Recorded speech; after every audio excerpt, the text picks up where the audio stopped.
Bonjour à tous, nous retrouvons aujourd'hui pour parler de l'instruction MoveBlock. Ça va être notre exercice 21 de MoveBlock, ça veut dire copier zone. Alors qu'est-ce qu'on veut faire? Notre cahier des charges c'est quoi? On veut copier une zone mémoire, donc un DB qui va être constitué de tableaux, des arrays. Je vais prendre des variables de type réel, et j'aurais pu mettre d'autres types de variables, des int par exemple. Et je veux le copier dans une autre zone mémoire, un autre DB, le DB2. Alors les deux zones mémoire à la base peuvent être identiques, alors soit je vais tout copier, soit je veux copier qu'une partie. Alors on va voir un petit peu ce que nous dit TIA Portal sur ce bloc. Alors avant de créer le bloc là ici, on va voir un petit peu ce que ça nous dit. Donc si c'est d'un transfert, on va transférer. Et ici, vous avez les différents blocs, enfin différents. Vous avez différents blocs, différentes instructions de transfert. Et alors, il y en a certaines, vous voyez, qui ne sont pas, je vous dis, le skater, là, par exemple, en tout cas, sur mon S7-1200, avec mon firmware, il ne fonctionne pas, quoi. Il faut mettre à jour le firmware, je vous dis, hein, j'avais cherché, bon, j'ai pas voulu le mettre à jour, enfin, d'autant plus que j'avais le simulateur. Mais voilà, certaines elles apparaissent ici, mais elles ne sont pas sur la CPU, en tout cas de base du S7-1200. Donc, ici, je vais prendre l'instruction MoveBlock, ici, là. Alors, je vais le déplacer. Alors, je vais créer d'abord un nouveau bloc, hein, comme on fait d'habitude. Je vais l'appeler exercice 21. Je suis un langage SL. Et ici, on va voir MoveBlock. Alors, je vais le retrouver, transfert. Ici, MoveBlock. Et voilà, il y a in, count et out. On va voir un petit peu à quoi ça sert. Donc on va aller, alors, souvent l'aide est bien faite, hein, voilà, je me mets ici et là je clique là et l'aide souvent elle est bien faite sur TIA Portal. Donc qu'est-ce que ça nous dit? Langage SL, ce qui nous intéresse, on a, ben voilà, on a ça. Et in c'est quoi? C'est un nombre entier, nombre nombre binaire entier, nombre virgule flottante. Alors on voit là, c'est des tableaux, hein. Et la sortie, bon pareil. Et après, count c'est quoi? Nombre d'éléments copiés de la zone source vers la zone cible. Donc le nombre d'éléments du tableau. Moi j'appelle ça des cases du tableau qu'on va copier d'un l'un à l'autre. On va voir ça. On va voir un exemple. Je vais essayer de vous éclairer. Donc on y va. On va créer d'abord un bloc de données. Donc bloc DB, bloc de données. On va l'appeler comment? On va l'appeler data 1. Hein. Allez, un petit peu d'anglais. Data 1. Voilà. On va ce data 1, ça va être quoi? Ben, je vais l'appeler, on va prendre les températures, on l'avait déjà fait, on le refait, température. Et là, ça va être quoi? Ça va être des tableaux, on avait dit. Tableau de, on va en prendre 50 et ça va être des réels. Voilà, où on clique ici, c'est encore mieux. Ici, et c'est de 0 à 50 de type réel, donc des nombres à virgule. Hein. Voilà, ben c'est pas mal. Donc on va faire pareil, on va prendre le bloc DB2, dont on va l'appeler, on va pas s'embêter, data2. Ici, data2,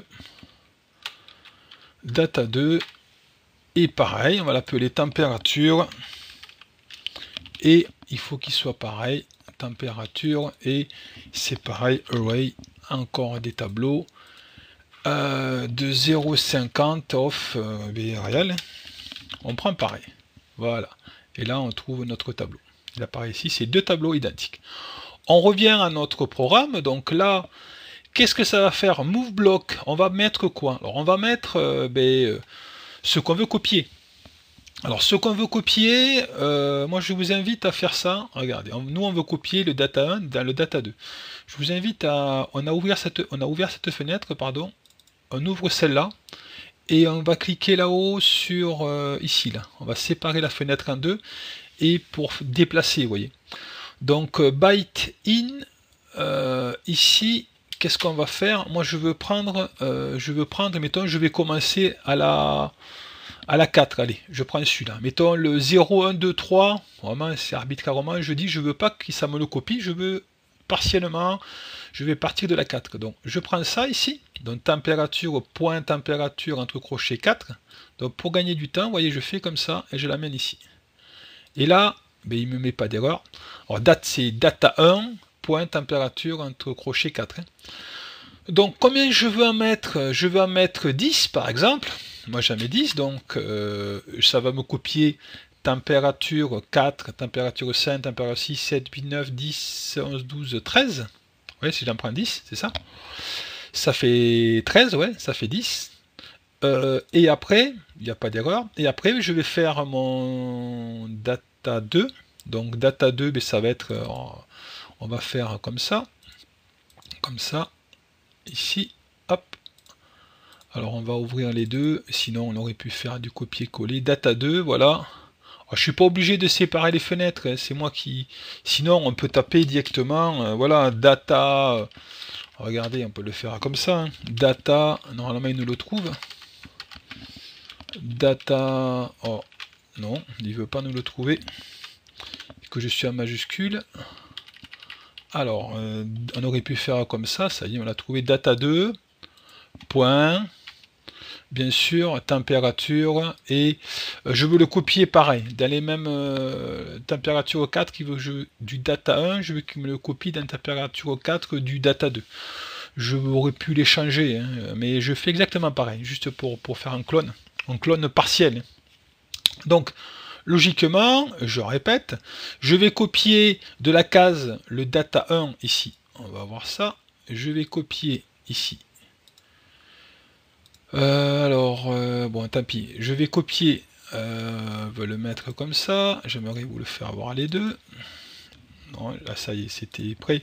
Donc, je vais copier du data 1, mon data 1 de température 4 de celui-là, j'en compte 10, donc ça va être jusqu'à celui-là, ici, du 4, température 4 jusqu'à température 13, dans le bloc data 2 de température 4 et pareil jusqu'à la 13. Voilà, je veux copier ces valeurs.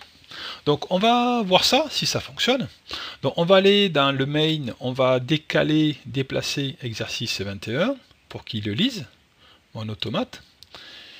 Et on va vérifier hein, si ça fonctionne. Donc on va se mettre ici, on va se connecter. On va voir si ça fonctionne. Voilà. Ici, on est bon, c'est bon. Le simulateur est prêt. Voilà. Ici, terminé. On va mettre l'automate en run. On va prendre sur le même principe de fenêtre. On va mettre le bloc ici. Mais il me trouve pas mon bloc data 2 ici. Voilà. On va les mettre comme ça et on va voir si ça fonctionne. Donc ici, je vais mettre, je vais le lire ici, les lunettes, visualiser tout.